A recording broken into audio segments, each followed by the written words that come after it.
Hello friends, welcome to வானவில் உலகம். இன்றைக்கி மட்டன் குழம்பு எப்படி செய்யலான்னு பார்க்கலாம் வாங்க. கடாயில் 2 ஸ்பூன் விளக்கெண்ணெயை சேர்த்துக்கோங்க. எண்ணெய் சூடான பிறகு சின்ன வெங்காயம் தேவையான அளவு சேர்த்துக்கோங்க. அதை நல்லா அந்த எண்ணெயில் வதக்கிடுங்க. சின்ன வெங்காயம் சேர்த்துக்கிட்டா குழம்பு நல்லா டேஸ்ட்டாக ருசியாக இருக்கும். அதனால் சின்ன வெங்காயம் மட்டும் சேர்த்துக்கோங்க. சின்ன வெங்காயம் நல்லா வதங்கணும் ஃப்ரெண்ட்ஸ்.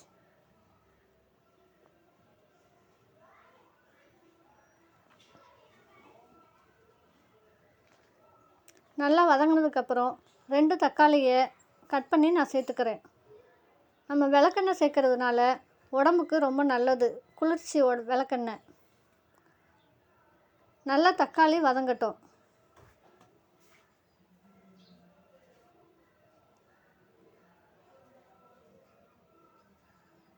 தக்காளி இந்தளவு நல்லா வதங்கினதுக்கப்புறம்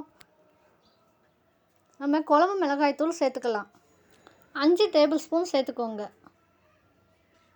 இதை நல்லா எண்ணெயிலேயே வதக்கிக்கோங்க. அடுப்பை ஸ்லோ ஃப்ளேமில் வச்சுட்டு வதக்குங்க.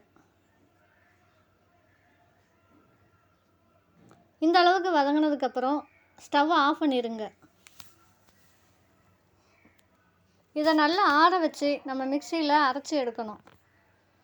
இப்போ தேவையான அளவு தேங்காய், குழம்பு நமக்கு எவ்வளோ தேவையோ அதுக்கு தேவையான அளவு தேங்காய் சேர்த்துக்கோங்க. மிக்ஸி ஜாரில் தேங்காயை சேர்த்துக்கிட்டு 1/2 டேபிள் ஸ்பூன் சோம்பு சேர்த்துக்கோங்க. தேங்காய் இப்போ நல்லா ஐஸாக அரைச்சி எடுத்துட்டேன்.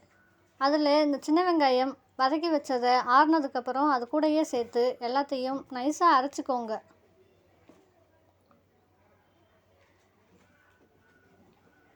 இந்த நல்லா நைஸாக அரைச்சி எடுக்கணும்.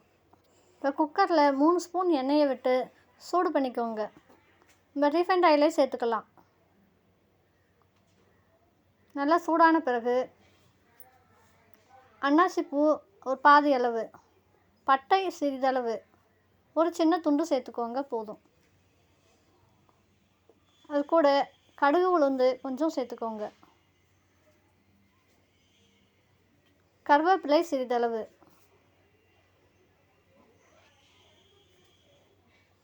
அது நல்லா வெடிக்கட்டும்.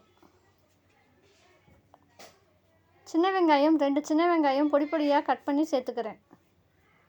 இதை நல்லா வதக்கிக்கோங்க. நல்லா வதங்கினதுக்கப்புறம் 1 ஸ்பூன் இஞ்சி பூண்டு விழுது சேர்த்துக்கோங்க. பச்சை வாடை போகிற அளவுக்கு நல்லா வதக்கிடுங்க. இப்போ மட்டனை நம்ம கழுவி சுத்தப்படுத்தி எடுத்து இது கூட சேர்த்துக்கலாம்.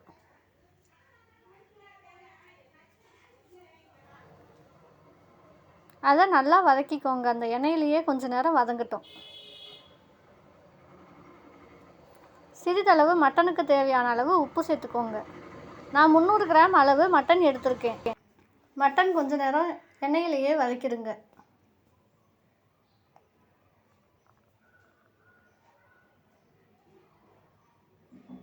இந்த அளவுக்கு வதங்கினதுக்கப்புறம் நம்ம அரைச்சி வச்ச மசாலாவை அதில் சேர்த்துக்கலாம்.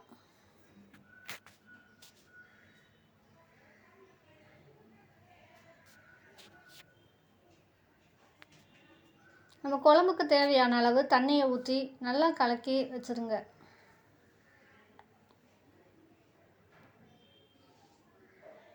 உப்பு நம்ம முதல்ல கொஞ்சம் சேர்த்துருக்கோம். மட்டனுக்கு தேவையான அளவு உப்பு சேர்த்துருக்கோம். இப்போ குழம்புக்கு தேவையான அளவு இன்னும் கொஞ்சம் சேர்த்துக்கோங்க.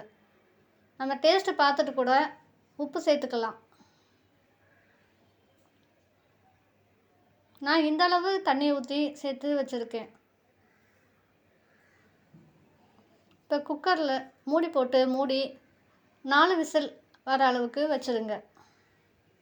4 விசில் வந்ததுக்கப்புறம் ஸ்டவ்வை ஆஃப் பண்ணிடுங்க. இப்போ ஸ்டவ்வை ஆஃப் பண்ணிவிட்டு நான் குக்கரை திறக்கிறேன். ரெடி ஆகிடுச்சு ஃப்ரெண்ட்ஸ். மட்டன் குழம்பு சூப்பராக ரெடி ஆகிடுச்சு. இதை நம்ம இட்லி, தோசை, சப்பாத்தி எல்லாத்துக்குமே தொட்டுக்கலாம். சாதத்தில் பிசைஞ்சு சாப்பிட்டாலும் சூப்பராக இருக்கும். இந்த வீடியோ உங்களுக்கு பிடிச்சிருந்தா லைக் பண்ணுங்கள், ஷேர் பண்ணுங்கள், மறக்காமல் சப்ஸ்கிரைப் பண்ணுங்கள். பாய்.